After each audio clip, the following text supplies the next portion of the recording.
komið þið sæl aftur. Í þessum síðari hluta fyrirlestursins þá ætla ég að fjalla deiliskipulag og deiliskipulagsáætlanir og annað sem við sem erum að fást við skipulagsmál og fyrir hönd sveitarfélaga erum mest að fást við svona daginn út og daginn inn. Það má kannski segja að við erum næstu því alla daga vikunar en kannski einn dagur í mánuði færi undir svæðisskipulag og aðalskipulag og ég tala nú ekki landsskipulag en það deiliskipulagsmálin og allar breytur út frá þeim sem tekur mest okkar tíma. Nú, hvað deiliskipulag og tilgangur með gerð þess? Það nánari útfærsla á aðalskipulagi fyrir einstök svæði eða reiti innan sveitarfélags. Forskriftamótun hins byggða umhverfis sett fram í texta og teikningum. Gæði og sjálfbærni á meðal markmiða. Og það og mikilvægt að það komi fram, það grundvöllur bygginga og framkvæmda leyfisveitinga. Efnis- og gæðakröfur eru sett fram í skipulagslögum og skipulagsreglugerð og skoða skal áhrif áætlunarinnar á umhverfið, samanber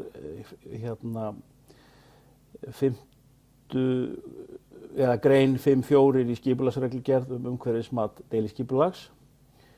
Og það niðurstaða af faglegri umfjöllun skipulagsyfirvalda sveitarfélagsins, fagstofnana og samráði við hagsmunaaðila og almenning. En deiliskipulag líka trygging á réttarstöðu því skilmálar eru bindandi. Það vettvangur til að kynna fyrirhugaðar framkvæmdir á formlegan hátt og fyrir formlegar athugasemdir. Það í sjálfu sér ótímabundið, ekki eins og aðalskipulag sem nær til ákveðins tímabils, heldur deiliskipulag ótímabundið. Það stjórnvalsákvörðun og verður einungis breytt með nýrri samþykkt sveitarstjórnar og auglýsingu í B-deild Stjórnartíðinda. Og það grundvöllur eignarnámsheimilda í einstökum tilfellum. Og ég hef stundum orðað þannig að það sem mikilvægast við svona skipulagsáætlun eins og deiliskipulag kannski ekki endilega hvað við eigum að gera, heldur það hvað við erum að gera. Auðvitað getum við alltaf breytt skipulagi og gjörbreytt í þess vegna, en þá hið gamla skipulag alltaf útgangspunkturinn og þannig komumst við áfram og þannig getum við áttað okkur á því hvað við erum að gera. Nú, hverfiskipulag tegund deiliskipulags fyrir þegar byggð hverfi og þar sem framsetningi getur verið einfaldari með áherslur og almennar reglur yfirbragð, rammaskilmálar. Þetta aðferð sem Reykjavíkurborg hefur beitt talsvert, en það eru þar stór gróin hverfi sem sömuleyti ekki með gildandi deiliskipulag. Við hjá Garðabæ hins vegar, við höfum frekar farið þá leið að vinna deiliskipulag fyrir eldri hverfi sem ekki með deiliskipulag í gildi og erum svona bráðum að ljúka þeirri vinnu. En að sjálfsögðu þá það sveitarstjórn sem ber ábyrgð á gerð og framfylgd deiliskipulags. Deiliskipulag á við þar sem framkvæmdir eru fyrirhugaðar í þéttbýli og dreifbýli, fyrir stór og smáhverfi, endurbygging reita innan þéttbýlisins. Það líka fyrir eldri hverfi sem hafa verið án deiliskipulags. Það fyrir umferðarmannvirki, hafnarmannvirki, útivistarsvæði, snjóflóðavarnargarða og svo framvegis og framvegis. Nú, afmörkun deiliskipulags. Deiliskipulag skal að jafnaði taka til reits eða svæða sem mynda heildstæða einingu og þetta kemur stundum svolítið til skoðunar þegar verið að skoða einstök tilfelli og oft hafa nú verið koma athugasemdir, til dæmis á skipulagsstofnunum það að menn sé að taka of lítil svæði, það sem skortir svona samhengi og þeir svona hvetja menn til þess að taka svona stærri samhangandi svæði og það svona almennt og sjálfsögðu miklu betra að menn sjái stórt samhengi. En mikilvægt að það myndi heildstæða einingu. Það til dæmis svæði sem með sömu landnotkun, samanber landnotkunar skilgreiningar aðalskipulags. Svæði sem kannski afmarkað af stærri götum. Það geta við húsaþyrpingar eins og bæjartorfur í dreifbýli og annað sem annað tilefni sem að geta verið ýmsar sameiginlegar forsendur. Og í deiliskipulagsgreinargerð eiga að koma fram rök fyrir afmörkun deiliskipulagssvæðisins og það mikilvægur þáttur að menn áttu sig á því. Og síðan þá mega deiliskipulagsreitir ekki skarast, heldur skulu deiliskipulagsáætlanir eða deiliskipulagssvæði liggja upp að öðrum með svona skýrri afmörkun og þannig að það er eitt sem að maður verður að hafa í huga. Nú, viðfangsefni og efnistök deiliskipulags, það þarf að setja skilmála fjölmargt eftir viðfangsefnum og hérna má nefna sem dæmi það sem að þarf að koma fram í og vera ákvæðið í aðalskipulagi. Það er byggðamynstur og byggingar, það eru lóðir, stærð þeirra og afmörkun, það eru almenningsrými, það eru upplýsinga- og auglýsingaskilti, það eru samgöngur að sjálfsögðu, gatnakerfið, það er hljóðvist sem er oft mjög mikilvægur þáttur í þéttbýli og það eru allar breytingar sem að deiliskipulagið kalla fram á landi og landmótun, það er starfsemi til dæmis íbúabyggð sem að stundum er mjög mikilvægt að setja ef það er einhver starfsemi sem að er ekki beint hluti af íbúabyggð en það er hægt að finna því stað í deiliskipulagi. Það eru virkjanir, starfsmannabúðir, minni háttar mannvirki sem eru undanþegin byggingarleyfi, skilgreina þau, frístundabyggð, mannvirkjastarfsemi á landbúnaðarsvæðum, skipulag við vötn, ár og sjó, veitur og fjarskipti, gámasvæði og sorpgerði, verndun svæða og einstakra mannvirkja, náttúruvá og framkvæmdir sem falla undir mat á umhverfisáhrifum og svo síðan líka í vissum tilfellum framkvæmd og áfangaskipting og framkvæmdatími. Það er líka hægt að setja það ákvæði í deiliskipulagi þó að það sé yfirleitt ekki algengt. Nú, það er lögð áhersla á gæði og það er það sem við hægt að setja fram í deiliskipulagi með mjög margvíslegum þætti, menn geta svona gengið mislangt í því en dæmi hugtök eða þætti sem lýsa gæðakröfum deiliskipulags getur verið góð nýting lands, það sé bókstaflega kveðið á það í deiliskipulaginu, sjálfbærni eins og við þekkjum, þol, fjölbreytni, fegurðin er eitthvað sem er oft svona menn hræddir að taka á en maður sér orðið oftar að menn nefni það bókstaflega og gerir kröfur það og það er kannski eitthvað hugtak sem er erfitt að ná utanum en kannski ekki svo flókið en skiptir miklu máli. Það er hagkvæmni, það er sveigjanleikinn er mjög mikilvægur því að við þurfum að geta unnið með þetta tæki undir mjög svona breytilegum aðstæðum og kringstæðum og það getur verið gott að leyfa sér að sveigja og beygja skipulagið svona meðan það gengur ekki á meginmarkmið skipulagsins. Greiðfærni, svona almennt öryggi út frá mörgum mismunandi sjónarmiðum.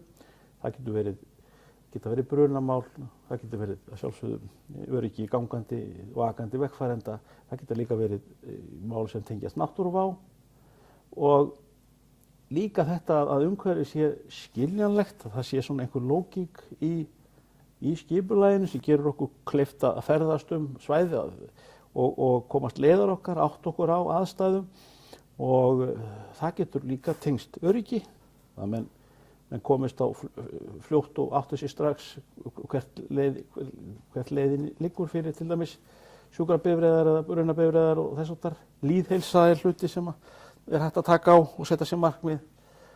Svo er bara þessi almenna, svona þetta óræða, þessi stemning og söguleg skírskotun og svona tengsl við náttúru og menningu. Þessi staðarandi sem við stundum talaðum og skiptir mjög miklu máli fyrir yfirbragð byggðarinnar. Og svo eru hlutir eins og skjól og útsýni, og má líka nefna innsýni, það er að segja það er eitt sem getur verið viðkvæmt í uppbyggingu byggðar og sérstaklega þegar breytingar eru annars vegar. Svo ég komi aðeins inn á nánarum viðfangsefni og efnistök deiliskipulags. Þá eru í skipulagsreglugerð setta fram kröfur og viðmið innihald og efnistök deiliskipulags. Skipulagsreglugerðin er ekki tæmandi gátlisti, heldur lágmarkskröfur mótun byggðar og byggingar heimildir og svo framvegis. En skipulag getur vissulega gengið lengra heldur en skipulagsreglugerðin segir til allt eftir hvaða áherslur sveitarstjórn setur í markmiðssetningu deiliskipulagsins. Hún kannski vill ganga lengra, þetta kannski viðkvæmt svæði, þetta svæði sem að menn vilja gjarnan að yfirbragðið sé gott, fallegt, við hæfi og þá geta menn gengið lengra í ýmsum skilgreiningum, ákvæðum. Það hægt að setja fram ákvæði staðsetningu bygginga, ekki bara á byggingareitum, heldur líka bindandi byggingalínur og þess háttar sem hefur áhrif á götumynd og útsýni og annað. Það hægt að setja ákvæði flatarmál og húsanna, þar að segja byggðan flöt. Það hægt að setja ákvæði hæð bygginga og yfirleitt það gert og það mjög mikilvægur þáttur. Og síðan byggingarmagn, það er líka ýmist tekið á því með því að skilgreina nýtingarhlutfall eða bara heildarbyggingarmagn í byggðum fermetrum og síðan, eins og ég myndist á, síðan líka byggður flötur á lóð og það er svona hvert deiliskipulag getur að fara svona sína leið í að skilgreina þetta, þó þetta miði alltaf því sama. Það er síðan notkun byggingana, hvort hér séum íbúðir, verslun eða atvinnuhúsnæði að ræða eða blöndu af þessu öllu saman. Það er líka mikilvægt þegar að verið að vinna deiliskipulag og ekki síst þegar það er í eldri byggð eða liggur að eldri byggð og þess háttar, að þá sé lagt mat á varðveislugildi og svipmót byggðar og einstaka byggingar sem fyrir eru. Og markmið og skilmálar verndun og viðhald á grunni húsakönnunar sem að ber að vinna í eldri hverfum þegar þau eru deiliskipulag og húsakannanir yfir höfuð eru bara mjög gott tæki til þess að skrásetta byggð og menn áttu sig á varðveislumati og svona þessu stóra samhengi byggðarinnar sem fyrir er. Við gerð deiliskipulags skal þess gætt að unnt sé að framfylgja sérstökum kröfum sem gerðar eru í öðrum lögum og reglugerðum. Og þá erum við til dæmis að tala kröfur hljóðvist, mjög mikilvægur þáttur, verndun náttúru og menningarminja, heilsu og öryggi og svo framvegis. Og samráð skal haft við umsagnaraðila og fagstofnanir til að tryggja framfylgd þessara krafna sem eru raunni kröfur sem eru settar í öðrum lögum og reglugerðum og er í mörg horn að líta þar. Síðan er það gæða markmið deiliskipulagsins og skilmálar til að ná þeim. En skipulagsyfirvöld hafa nokkuð svigrúm varðandi hversu nákvæma forskrift deiliskipulagi gefur fyrirhugaða uppbyggingu og skilmálar atriði sem varða ásýnd og upplifun ættu að stuðla að betri og fyrirsjáanlegri útkomu. Og hér er til dæmis dæmi úr skipulagsreglugerð, þar sem talað byggðamynstur og byggingar. Það segir: staðsetja skal byggingareiti og setja skilmála stærð bygginga og hæðafjölda ofanjarðar og neðanjarðar, þakform, mænishæð, mænisstefnu, efni og útlit og fleira eftir atvikum. Við ákvörðun fjarlægð milli einstakra byggingareita skal taka tillit til sólarhæðar og skuggavarps, vindstrengja og fleira. Þetta er þáttur sem er mjög mikilvægur og er það sem hefur í öllum skipulagsferli og tala nú ekki þegar verið að þétta byggð og annað, þá er þetta atriði sem eru mjög til umræðu og það er reyndar hvergi í skipulagsreglugerðinni eða skipulagslögunum talað útsýni sem er líka mjög mikilvægt og margir margir telja vera afskaplega mikilvægan þátt í þeim gæðum byggðarinnar og sinna eigna, en merkilegt nokk að þá ekki talað það í skipulagsreglugerð en hefur samt áhrif á til dæmis mikilvæga þætti eins og verðmat eigna. En íbúabyggð skal gera ráð fyrir dvalarsvæðum og lóðum íbúðarhúsa. Eins skal gera ráð fyrir dvalarsvæðum og lóðum leik- og grunnskóla og á lóðum þjónustustofnana þar sem sjúklingar eða vistmenn dvelja yfir lengri tíma. Dvalarsvæði skulu staðsett þannig að hægt sé að njóta þar sólar, skjóls og friðsældar. Og það sem íbúðir eru á jarðhæð skal eftir föngum afmarka þeim svæði á lóð til einkanota. Þetta eru svona ákvæði sem eru talað í skipulagsreglugerðinni. En eins og ég sagði áðan að þá getur sveitarfélagið vel gengið lengra í sínu deiliskipulagi. Það alveg dæmi þess að menn taki atriði svona eins og útsýni sem gæða markmið í deiliskipulagi þó að það sé ekki beint talað það í reglugerðinni eða lögunum. Nú, varðandi skilmála lóðir segir í skipulagsreglugerð að það setja skal skilmála gróður, lýsingu, landmótun og frágang við lóðamörk, girðingar, efnisval og aðgengi og svo framvegis. Þetta nokkuð sem líka hægt að ganga mjög mislangt í og þegar verið að skilgreina deiliskipulag. Til dæmis gróður. Þetta eitthvað sem við viljum gjarnan stundum geta haft áhrif á, en það veitir engin byggingarleyfi fyrir því að gróður setja tré á sinni lóð. Þannig en samt getum við sett svona ákvæði þetta í deiliskipulagi þannig að svona sýn sveitafélagsins sér okkur skýr hvað þetta varðar og fáum með góðu til þess að framfylgja því, og það gengur oft ágætlega. Þetta þurfi ekki alltaf að vera boð og bönn, þetta getur líka verið svona ábendingar eða tilmæli að taka tillit til þessara þátta og það yfirleitt farið eftir því og menn hafa á því skilning því að það allra hagur. Nú, svo ég haldi áfram með gæðamarkmiðin sem við getum sett fram í deiliskipulagi. Varðandi almenningsrými þá segir gera skal grein fyrir almenningsrýmum, svo sem göturýmum, gönguleiðum, torgum, almenningsgörðum, leiksvæðum, boltavöllum og öðrum útivistarsvæðum og svo framvegis. Og það skal setja skilmála landmótun og frágang, gróður, girðingar, efnisval, lýsingu, upplýsinga, auglýsingaskilti, aðgengi, rýmingarleið og fleira. Og eitt af því sem að skipulagsreglugerðin kveður á að í íbúðabyggð og í frístundabyggð skal gera ráð fyrir sameiginlegu leik- eða útivistarsvæði ef það á við. Bæði það, náttúrulega það líka geðsúkrafa inn á fjölbýlishúsalóðum að það sé gert ráð fyrir því, en einnig í þessum almenningsrýmum og það mjög mikilvægt að fylgja þessu eftir.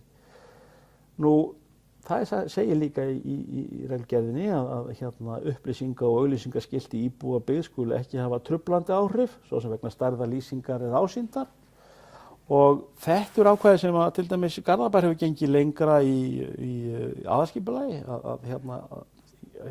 hvað þetta varðar, sem svona gott dæmi það að sveitarfélagi getur gengið lengra, sett sér skýrari markmið og til þess að ná fram markmiðum sínum. Nú, og svo annað sem við talum líka í skipulagsreglugerð og það þetta með starfsemi í íbúðabyggð. Þetta eitthvað sem kemur oft upp, að það einhvers konar starfsemi sem fer fram í íbúðabyggðinni sem fer að hafa truflandi áhrif og þá fáum við oft athugasemdir frá íbúum sem hafa samband og spyrja þetta í lagi eða ekki. Og það segir í reglugerðinni gæta skal þess að atvinnustarfsemi í íbúðabyggð valdi sem minnstum óþægindum vegna bílaumferðar, hávaða, ljósanotkunar eða annars ónæðis og að öruggar og greiðar göngu- og hjólaleiðir séu að skólum og annarri nærþjónustu. Og þá þegar maður að taka tillit til íbúðabyggðarinnar maður það líka að skoða það að taka tillit til atvinnustarfsemi sem fyrir til dæmis þegar með þéttingu byggðar verið að setja íbúðir nærri atvinnustarfsemi sem á sér kannski áralanga bara hefð á viðkomandi stað. Og þannig að og því ef ekki gert ráð fyrir víkjandi atvinnustarfsemi þarf að gæta að ólíkum þörfum íbúa og atvinnurekenda. Og bara sem dæmi kom nýverið inn á mitt borð að það er svona hluti sem kannski eru svona gráu svæði þegar kemur einhvers konar starfsemi íbúabyggð. Og það er fólk sem er með sambyggðan bílskúr. Öðrum megin í bílskúrnum hefur húseigandinn leigir út fyrir bara sem íbúð, litla íbúð sem er leigð út og í sjálfum sér á ekkert heima í bifreiðageymslu, en í hinum endanum er áhugamaður um trilluútgerð og hann er með fiskverkun í sínum hluta bílskúrsins og þetta náttúrulega fer engan veginn saman en hvorugur er kannski endilega á réttum stað. Gott dæmi það sem getur stundum komið upp og í rauninni á svona hvorugur rétt á sér við þá starfsemi en það er enginn að agnúast út í þetta meðan allt gengur vel. En þetta bara svona dæmi. Hérna sjáum við þessa sneiðingu myndina hér niðri. Hér er til dæmis sýnt hvernig við getum með svona ákvæðum í deiliskipulagi dregið úr áhrifum ljósagangs við verslunarhúsnæði yfir íbúðabyggð með svona ákveðin útfærslu á bílastæðum og þannig að þetta er svona eitt dæmi sem kom einhvern tímann að. Nú, undirbúningur skipulagsgerðar, hvort sem það er deiliskipulag eða hvað sem getur kallað á mikla öflun gagna og upplýsinga og það er ýmislegt sem þarf að hafa það í huga. Ég breið hérna upp mynd til dæmis að Garðahverfi í Álftanesi, það sem hefur verið skipulagt svona byggð sem á að varðveita þarna gamalt búsetulandslag sem hefur varðveist frá miðöldum á þessu svæði. Þarna þurftum við að fara í ýmsa greiningarvinnu og þannig erum við að ræða bara við ábúanda á einu bílinu landamerki sem var kannski lág ekkert skýrt eða ljóst fyrir og svona samtöl geta skilað heilmiklum upplýsingum. Nú það þarf að náttúrulega taka tillit til stefnu aðalskipulags sem viðkomandi svæði landnotkun, landnýtingu og ákvæði áherslur og markmið. Það eru staðhættir sem þarf að horfa til. Það er landslag og jarðvegur, fyrirliggjandi byggð og samgöngukerfi, veðurfar, hvernig landið snýr móti sólu, svo menningar og náttúruminjar og hættusvæði og verndarsvæði. Það þarf að taka tillit til lögum mat á umhverfisáhrifum sjálfsögðu og lögum umhverfismat áætlana. Það þarf að taka tillit til framkvæmda áætlana, hvers konar og svo náttúrulega er eignarhaldi sem skiptir máli. Þarna hef ég breiðið mynd af samstarfsmanni mínum, Hilmari Einarsinni, fyrir byggingafulltrúa í Uppsveitum Árnessýslu sem ég starfaði með í 3 ár og átti með honum ánægjulegt samstarf. Hann var búinn að vera þar í 30 ár og mótaði sumarhúsabyggð sérstaklega á öllu þessu svæði og var eins og aðalskipulag Uppsveita árum saman. Og þarna sjáum við líka loftmynd frá 1952 af Garðahverfinu í Álftanesi. Þannig sjáum við móta hvernig þetta menningar og búsetulandslag sem við erum að horfa til að varðveita. Nú, það eru náttúrulega mörg lög og reglugerðir sem við þurfum að vinna eftir og kunna skila á og taka tillit til. Og hér er listi yfir eitthvað af því sem við þurfum að huga að og það er og ekki í leyfi að gleyma einu þó það komi vissilega fyrir. Ég vil bara benda ykkur á að lög og reglugerðir eru allar aðgengilegar á heimasíðu Skipulagsstofnunar sem er góður upplýsingabanki fyrir þá sem að fást við mannvirkjagerð og það ætti að vera bara liður í því að vinna að allri mannvirkjagerð er að kunna skil á þessu öllu saman og vera svona vel að sér í þessum efnum. Nú það eru ýmsar takmarkanir sem eru á landnotkun og ég kom nú svolítið inn á það líka í varðandi aðalskipulagi. Og í aðalskipulaginu þá á að vera að finna stefnu þau svæði þar sem að sérstakar aðstæður kalla á takmarkanir á landnotkun, mannvirkjagerð eða umgengni. Og í aðalskipulagi geta verið að finna ákvæði eða sérstakar kröfur sem fara þarf eftir við hönnun mannvirkja og þarf að setja skilmála í deiliskipulagi. Og það geta fleiri en ein takmörkun gilt á sama stað. Og þetta oft eitthvað sem auðvitað þarf að skila sig síðan inn í deiliskipulagið en það kemur alveg fyrir að það hafi verið kannski gerðar breytingar á aðalskipulaginu, að komið eitthvað inn sem hefur síðan ekki skilað sér inn í deiliskipulagið og þetta eitthvað sem menn þurfa svolítið að vaka yfir og svona að tékka á þegar að menn fara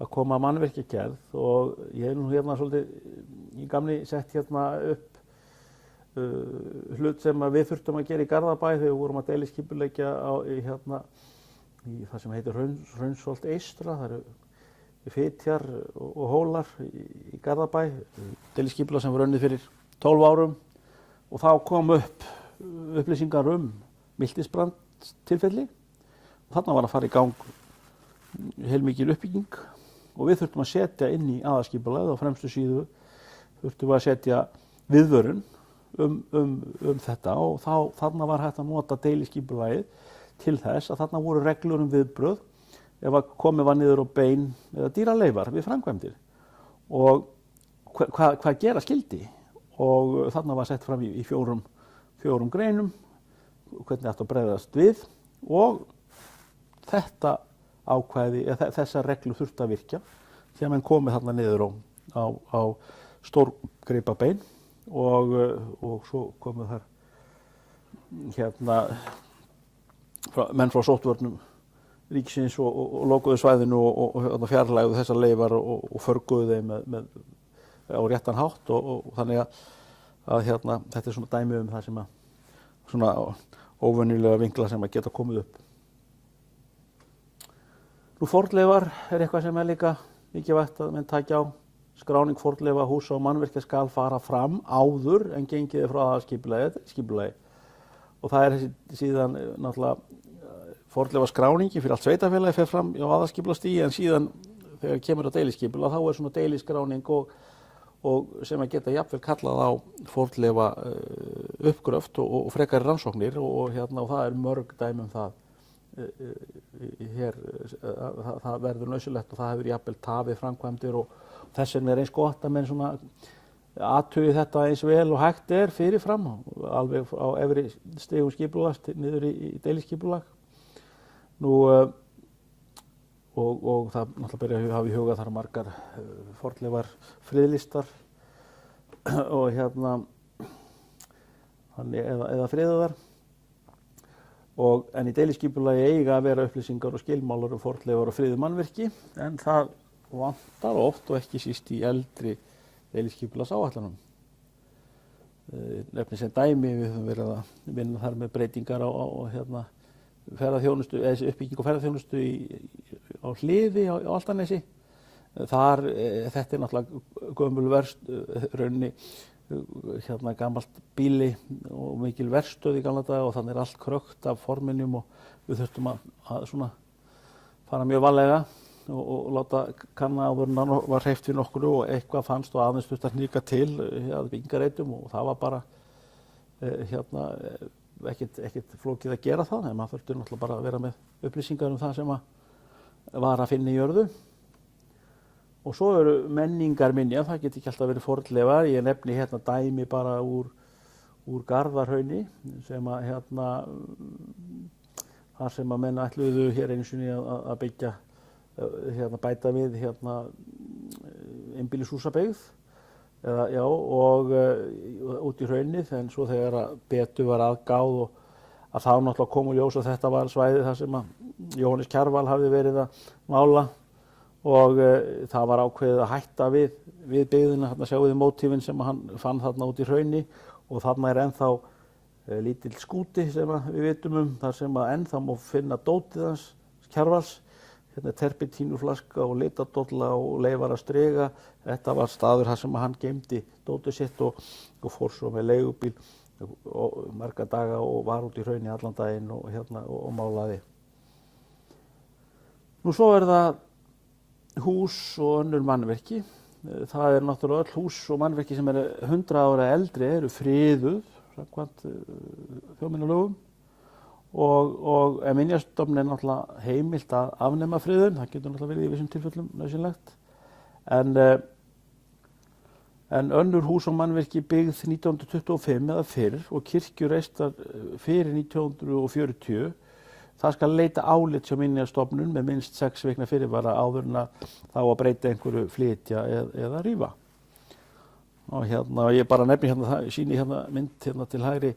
Hér sjáum við í miðbæ Garðabæjar, hér gamli bærinn Hofstaðir sem stendur hér enn og bara gamalt býli sem var hér alveg frá landnámi, enda þegar var verið að byggja tónlistarskólann hér á sínum tíma þá var gerð fornleifakönnun og í ljós kom að hér voru minjar skála frá landnámsöld sem sennilega bara fyrsta húsið sem var reist hér á staðnum og það var útbúinn sérstakur minjagarður sem sýnir svona útlínur þessara bygginga og hér sérstakt fyrsti bærinn á Hofstöðum og hérna síðan síðasti bærinn og hérna á milli 1100 ára byggðarsaga og mjög merkilegt svona menningarsögulegt samhengi sem þarna að finna og á að varðveita sem betur fer.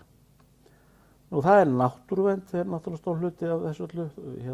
Það eru svæði á náttúruminjaskrá og náttúrulega síðan friðlýst svæði og svo sérstök ákvæði í náttúruverndarlögum sérstaka svona friðun á nútímahrauni, votlendi og þess háttar.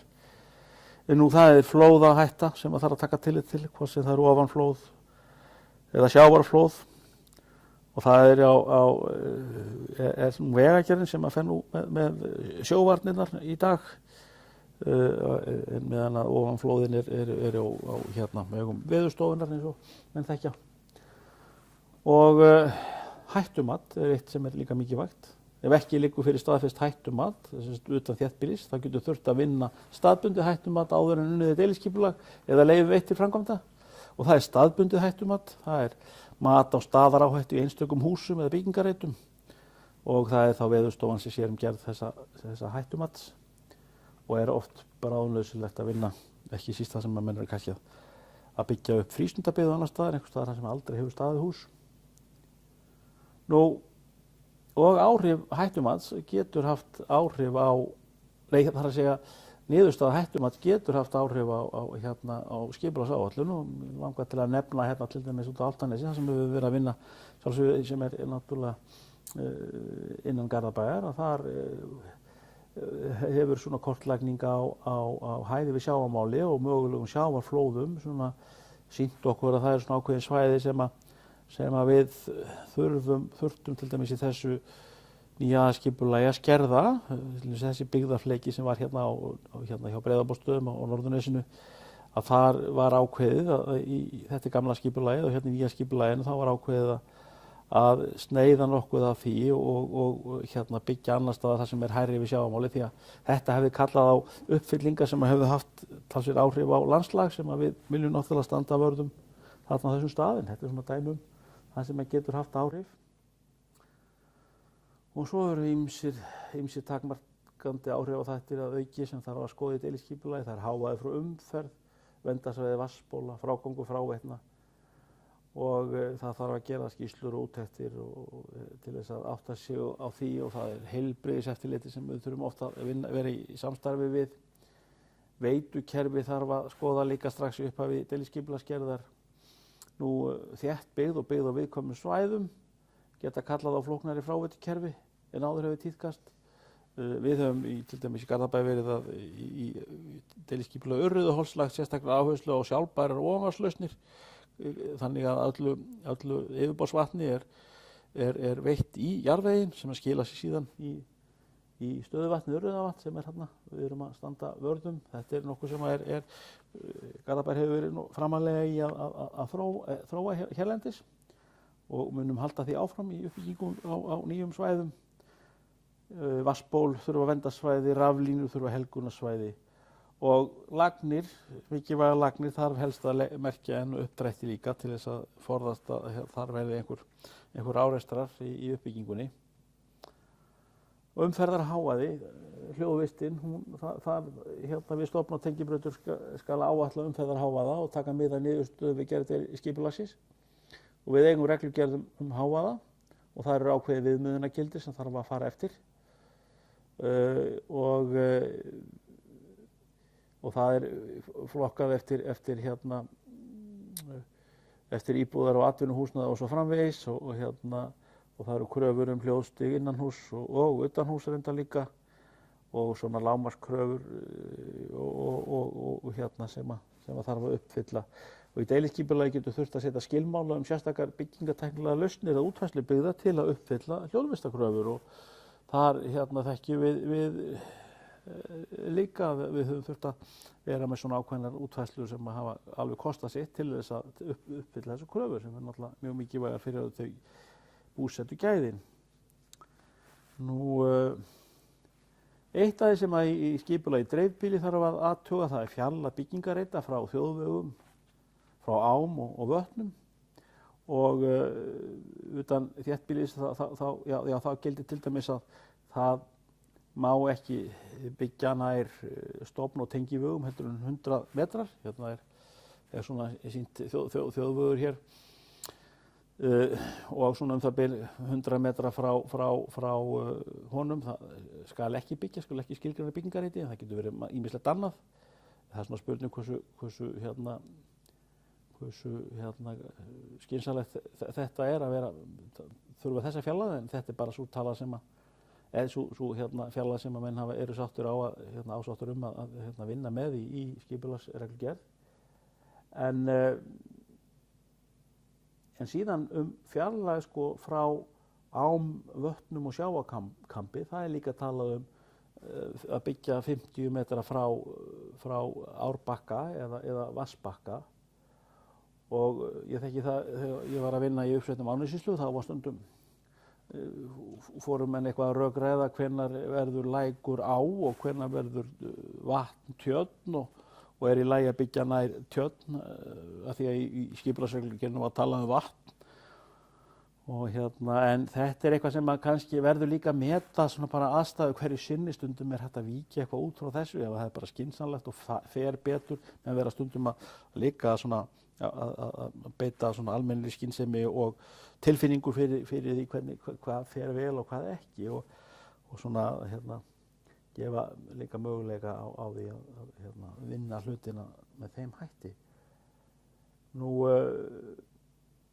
Já, það er eins og ég sagði áðan, þetta er varðandi þessi veghelgunarsvæði í kringum þjóðvegina sem við þurfum að taka tillit til, og það er líka tengingar við þjóðvegina sem að Vegagerðin náttúrulega vill forðast það eins og mögulegt er að búa til of mörg gatnamót, og þetta eru gatnamót, þetta er bara spurning öryggi, umferðaröryggi, og þetta er eitthvað sem að þarf að taka tillit til.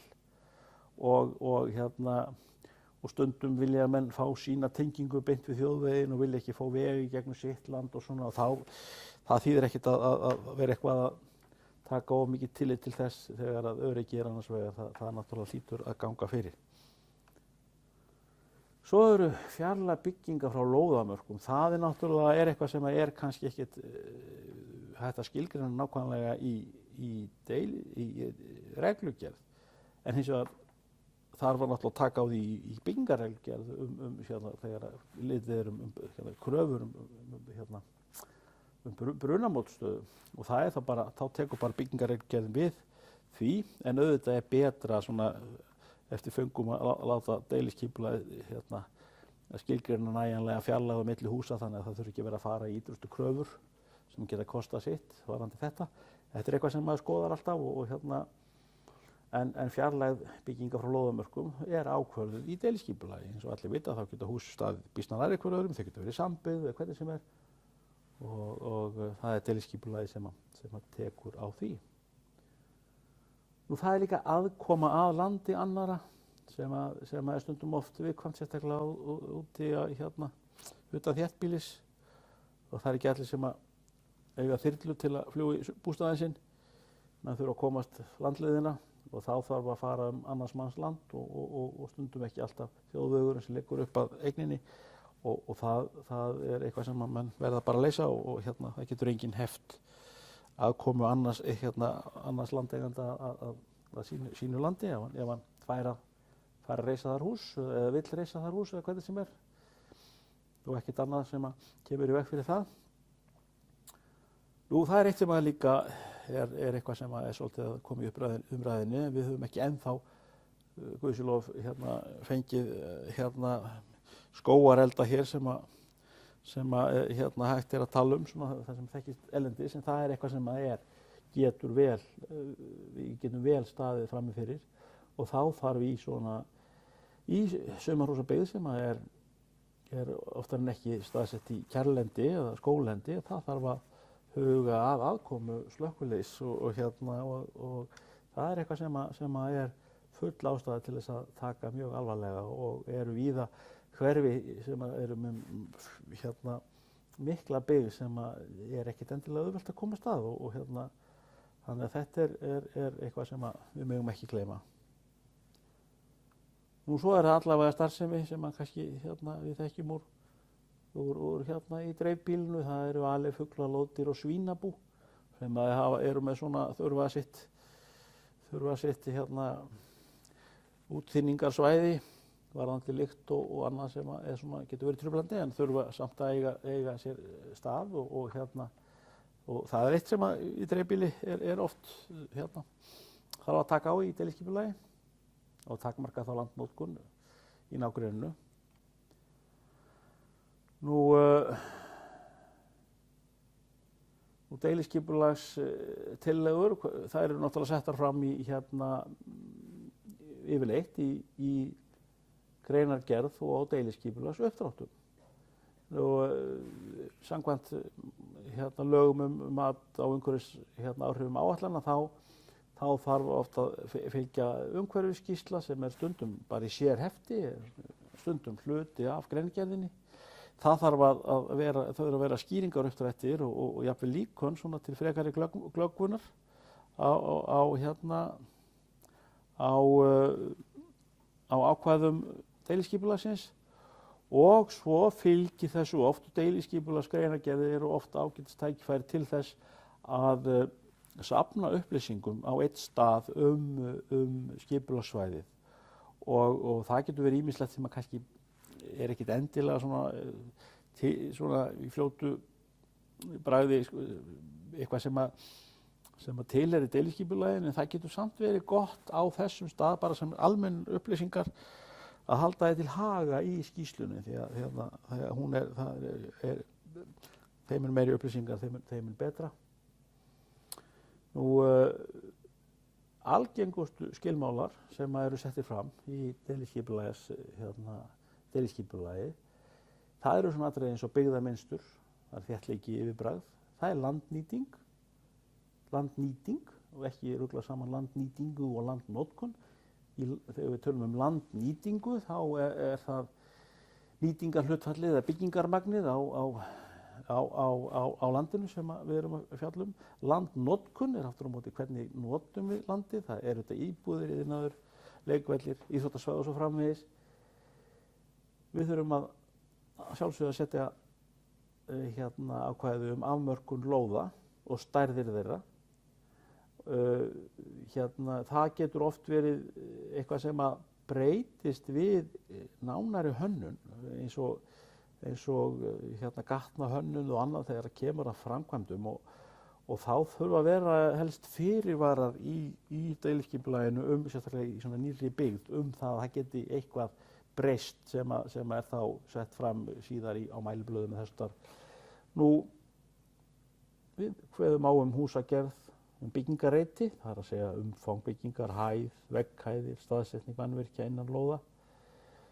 Við þurfum að vera með ákvæði mannvirki sem eru undanþegin byggingarleyfis, svo sem er svo smáhýsi, pallar, gervihnattardiskar, sólskálar, gustlokanir og annað sem að við getum vel kveðið á, og til dæmis þó að reglugerð tala einhverja ákveðna stærð á smáhýsum, að þá getur deiliskipulag vel skilgreint það nánar. Það að segja, ef maður rétt ekki reglugerðin að leyfa 20 fermetra smáhýsi eitthvað þess að þá getur deiliskipulag vel skilgreint 10 fermetra og þá það deiliskipulag sem gildir. Og þetta eitthvað sem maður kannski svona athuga ekki alltaf, en þannig getur það vel verið. Því að og það náttúrulega staðsetning og yfirbragð annarra mannvirkja sem það er ákveðið á. Það eru samgöngur, fjöldi bílastæða, gerð og staðsetning, reiðleiða, göng- og hjólreiðastíga. Bílastæði eru stórt viðfangsefni deiliskipulags og hversu mörg bílastæði eru á íbúð og svo framvegis, og hefur mikil áhrif á yfirbragð byggðarinnar. Frágangur svæða, gróður, girðingar, auglýsingaskilti, og svo útlit og litir efnisval, það svona misjafnt hversu langt menn gangi í því. Og svo getur verið sett fram svona ákvæði til framfylgdar eins og vöktunarákvæði, og líkur eru á neikvæðum umhverfisáhrifum, til dæmis af deiliskipulaginu. Þessar myndir sem ég hef sýnt hérna, þetta nú svona deiliskipulagi hérna í Arnarnesi, Garðabæ. Þarna erum við svona að reyna að átta okkur á muninum á auknu nýtingarhlutfalli. Það var ákveðið í nýju deiliskipulagi að heimila svona ákveðna aukningu á deiliskipulagi, og hvað það þýddi ef allir færu að byggja samkvæmt þessu deiliskipulagi rauninni heimilar. Og þannig oft var maður með svona skýringarmyndum að átta sig á því hvað við erum að gera. Já, eins og ég nefndi, það bílastæðin. Að það í gildandi skipulagsreglugerð eru engar kröfur lágmarksfjölda almenna bílastæða, og lágmarksákvæði bílastæði fyrir fatlaða eru reyndar í byggingarreglugerð. Í eldra deiliskipulagi, ef það eru engin sérstök ákvæði, þá gilda bara þær lágmarkskröfur sem þá giltu, þar að segja sem voru í eldri reglugerð. Og kannski ekki tekið fram í deiliskipulaginu, en var á þeim tíma bara miðað við reglugerðina sem þá gilti. Í nýju deiliskipulagi skal setja skilmála fjölda og gerð bílastæða, og ákvörðun fjölda bílastæða fer eftir því sem skipulagsyfirvöld telja nauðsynlegt hverju sinni með tilliti til aðstæðna. Og þetta getur verið mjög mismunandi, og þetta getur þróast líka svona eftir,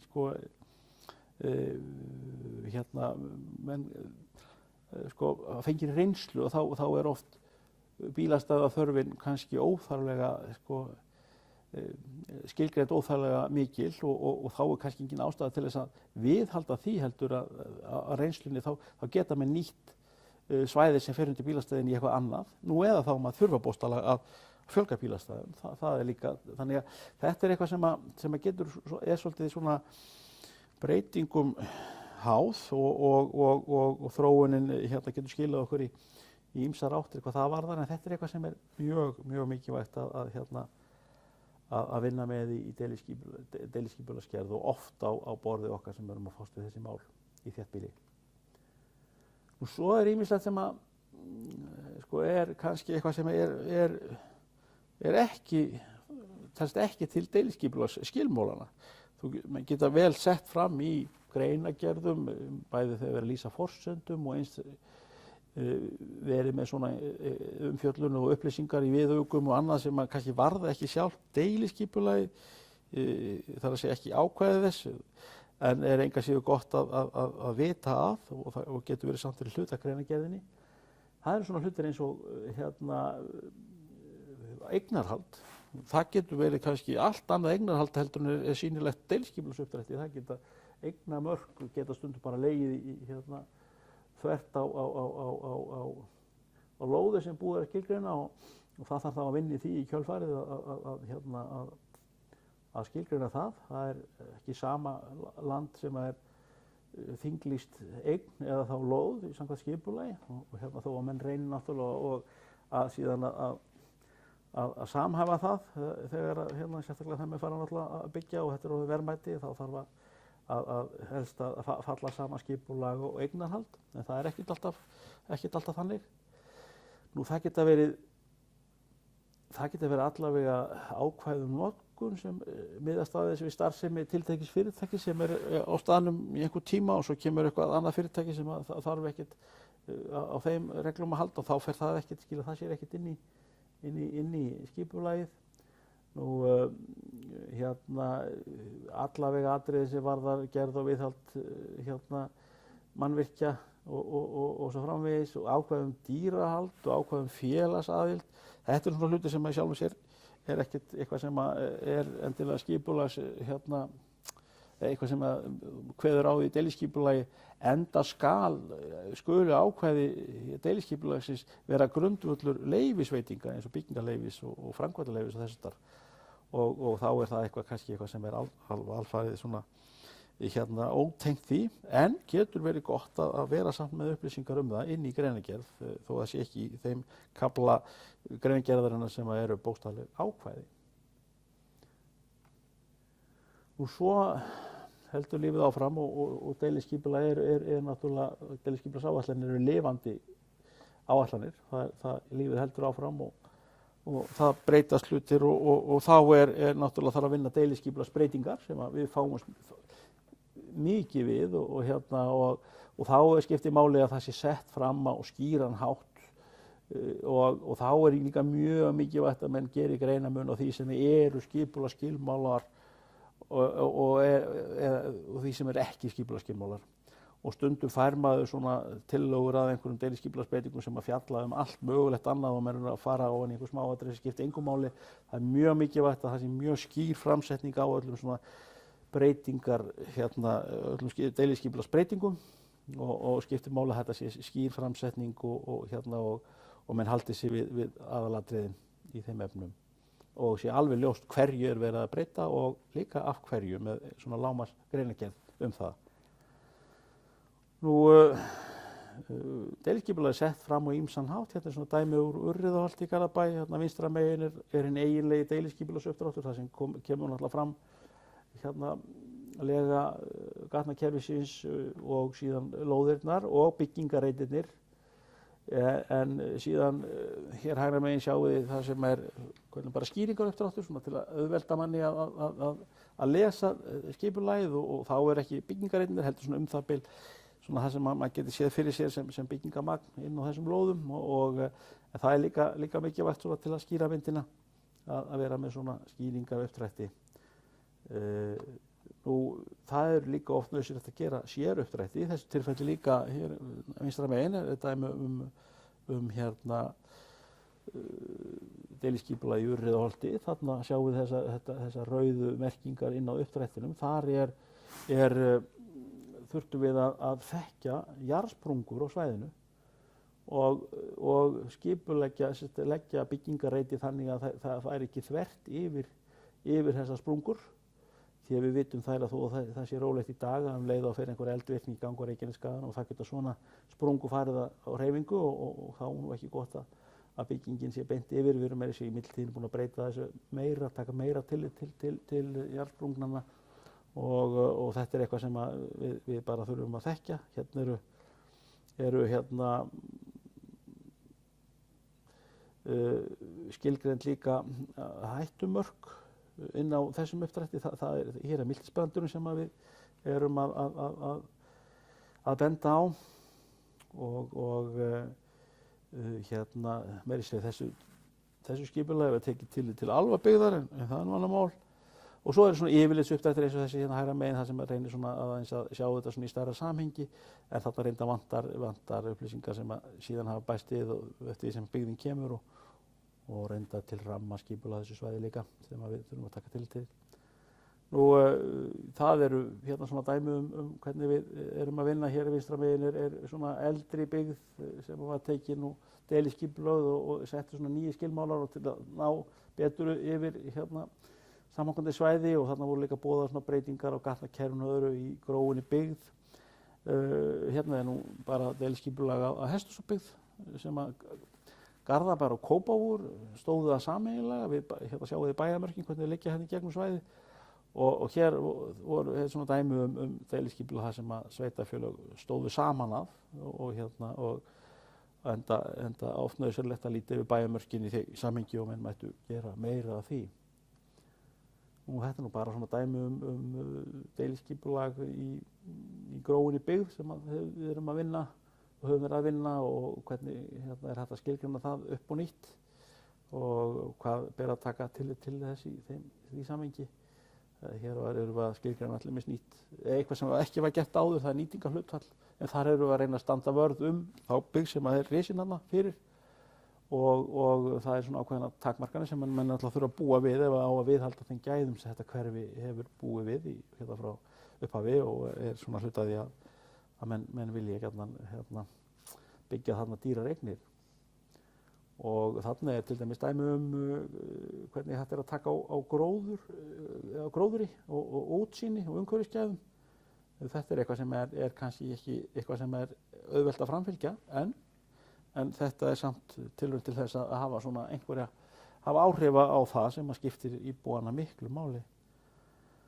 Nú svo er hlutir varðandi nýtingarhlutfall og hvernig það er reiknað út og kannski hafa það mörg orð og svona tilheyrir líka svona byggingarhlutanum en það er eitt sem við þurfum líka að vera með á hreinu og svona taka fram hvort að menn tali þá alla lokunarflokka A og B rými og svo framvegis sem er svona eðlilegt að gera. Stundum eru svona hlutir eins og rými neðanjarðar sem að í rauninni hafa ekkert rosalega mikil áhrif á skipulag og hafa lítið svona grenndaráhrif að maður þarf svona að horfa til þess að horfa ekki bara á nýtingarhlutfalli heldur líka á svona hvers konar fermetrar þetta eru sem er verið að taka sem hafa áhrif á skipulagið og áhrif þess. Þetta er svona dæmi þegar við erum að reyna að finna út hvað er hæfilegt í eldri byggð hvers konar nýtingarhlutfall er eðlilegt að vinna með og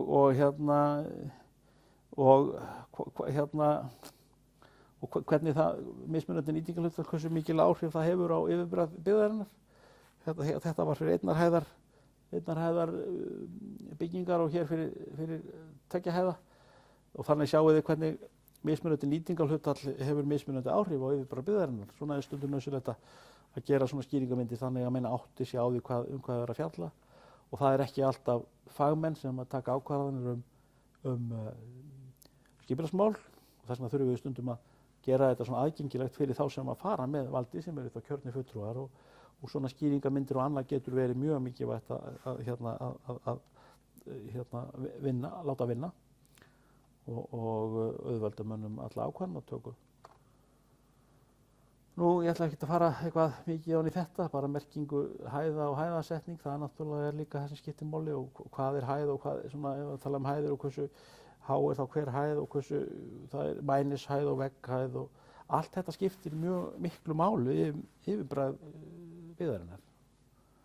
Og já, síðan svona í lokin að þá er það sem er svona framlenging á deiliskipulagi eru það sem við kallum lóðablöð sem að skiptast þá í mæliblöð og hæðablöð og þau eru oft kveða ennþá nákvæmar á stærð byggingareita og fjarlægðar frá lóðamörkum og hæðasetningar allar og annað sem að skipti mjög miklu máli og eru stundum ekki sko til þegar deiliskipulag er samþykkt en er unnið í framhaldi og það er svona oft þá er það mæliblöðin, þessi lóðarblöðin sem að gilda ef að deiliskipulagið er eitthvað ónákvæmt og þeim má líka það má þinglýsa þeim gögnum og svona og en lóðarblöð eru hönnunargögn sem eru unnin í kjölfar deiliskipulags og hönnunargatna til notkunar við gerð aðaleftirátta og innihalda aðeins hluta skipulagsskilmála því þarf alltaf einnig að skoða deiliskipulagsgögnin áður en hönnun mannvirki hefst. Því benda á það þegar þeir að fást við hönnun húsbygginga að líka ekki láta nægja að vera bara með lóðarblöðin. Skoðið líka skipulagið, skoðið líka aðalskipulagið. Þessi deiliskipulagið, það þarf og bara í guðanna bænum lesiði skilmálana. Það er stundum misbrestur á því. Nú, mæliblöðin, þau eru hnitsett lóðamörk, það eru hnitsett lóðamörkin, nákvæma lóðastærðir, staðsetning byggingareita og bílastæða og hvað er á lóð, til dæmis vegna umferðarréttar eða veitna. Og hæðablöðin, það eru nákvæmir hæðakvótar á lóðamörkum, plötuhæðum bygginga og hæðir á lögnum eftir atvikum. Og þetta er svona dæmi mæliblað og hæðablað sem allir þeir sem að koma að hönnun húsa þekkja og þurfa að vinna með. Og svona bara dæmi svona stækkuð mynd fyrir eina lóð út úr mæliblaði og hæðablaði. Og þá sjáum við að hér eru náttúrulega hnitsetningar á lóðamörkum og fjarlægð byggingareits og lega bílastæða, meðan að hæðablaðið er síðan, fyrst og fremst hérna er plötuhæð og hæðir á lögnum og öðru og oft á lóðamörkum líka. Það er svona mjög mikilvægt þegar uppbygging fer fram. Nú, aðeins svona varðandi frístundabyggð, það er sko svolítið annað mál og ég svona kom svolítið mikið af því þegar ég var í uppsveitum Árnessýslu, svo skemmtilegi tími, og þar aftur á móti vinna menn svolítið meira með deiliskipulagi því að það eru svona almennt ekki unnin mæliblöð fyrir frístundabyggð, og þá þarf nú svona að setja kannski meiri svona fleiri hluti inn í deiliskipulagi heldur en kannski en svona venjulegt er í þéttbýli og jafnvel hægt að setja ákveðna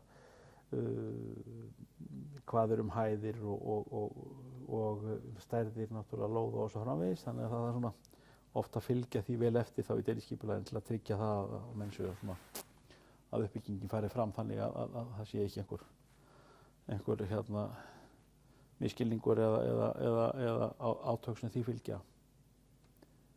Nú svo er framkvæmdaleyfi, það er nú eitt sem er skilgreint í skipulagslögunum og er á okkar borði sem erum að fást við skipulagsmál og hjá sveitarfélaga og er sett fram í 13. grein skipulagslagana.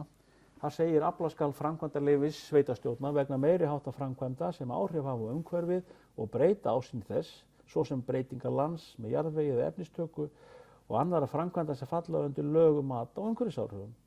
Þó þarf ekki að afla slíks leyfis vegna framkvæmda sem háðar eru byggingarleyfi samkvæmt lögum mannvirki. Þannig að það er í margt sem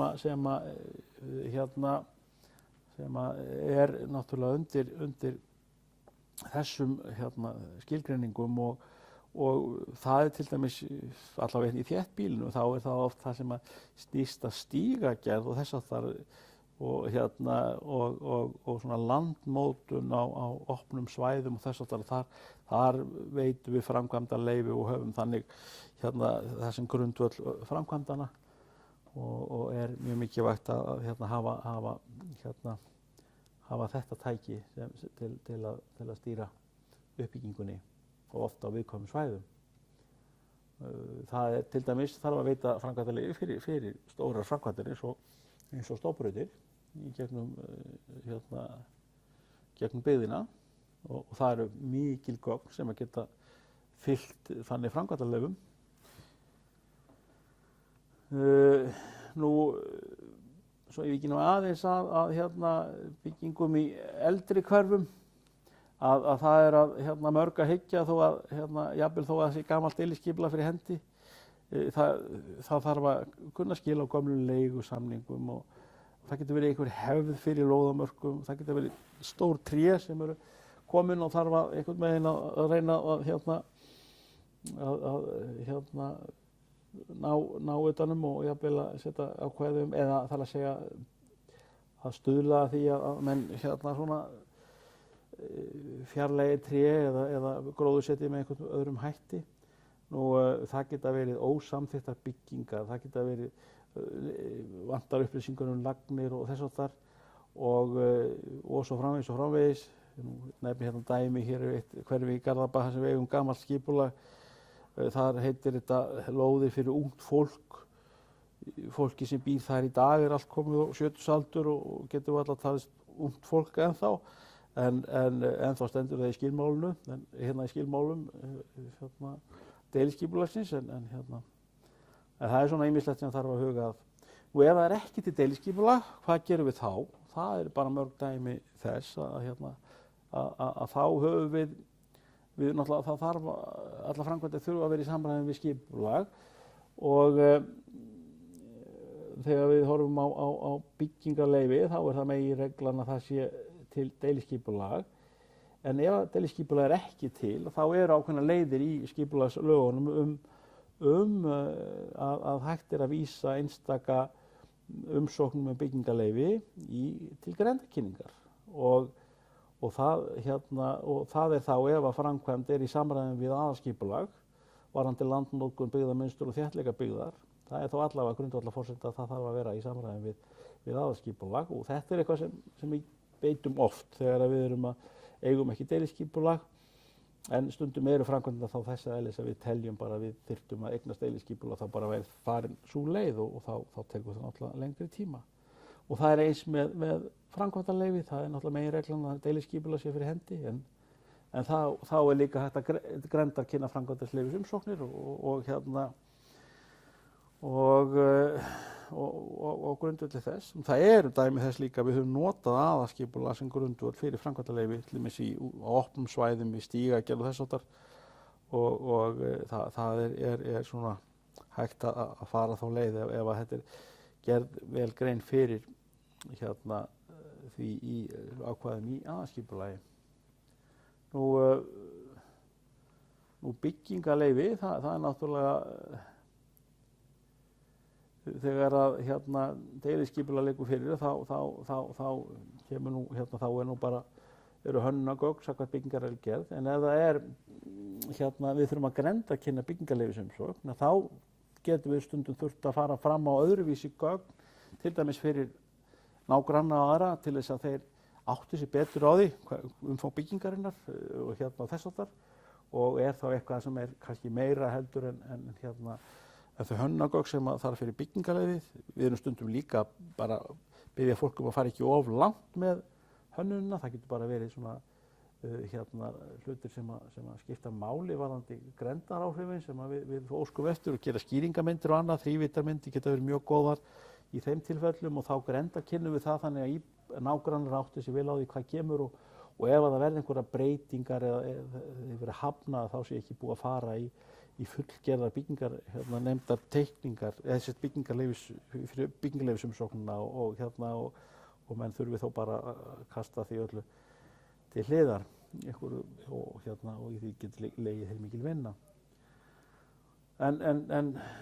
Já, og líka þegar við vinnum grenndarkynningar á byggingarleyfisumsóknum, þá það líka ofta ósköttur umsóknum lögbundinna aðila og annað eftir atvikum.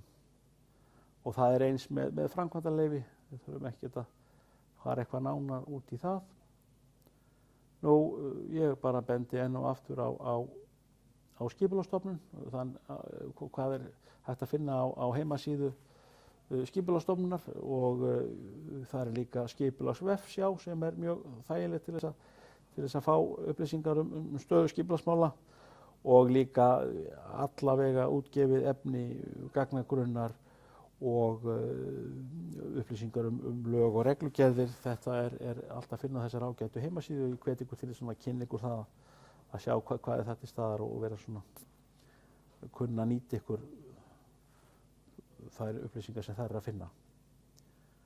Og hér til dæmis dæmi það sem þið getur farið inn á gagnasjána hjá þeim, og þá blikið bara á ákveðin svæði á skipulagsvefsjáni, og fáið þá upp viðkomandi deiliskipulag, bæði uppdrætti, og síðan eins og sjáið hægra megin, sjáið þá líka breytingar sem hafa verið gerðar á viðkomandi skipulagi, og þetta haldið ágætlega utan þetta hjá Skipulagsstofnun, en stundum getur líka verið nauðsynlegt að hafa samband við sveitarfélagið beint til að fá svona nánari upplýsingar, en þetta ágætis utanumhald. Það ekki fleira sem ég hef fram að færa í þessum fyrirlestri, og vona að þið séu einhvers vísari skipulagsáætlanir þegar þið farið að vinna sem löggiltir hönnuðir. Takk fyrir.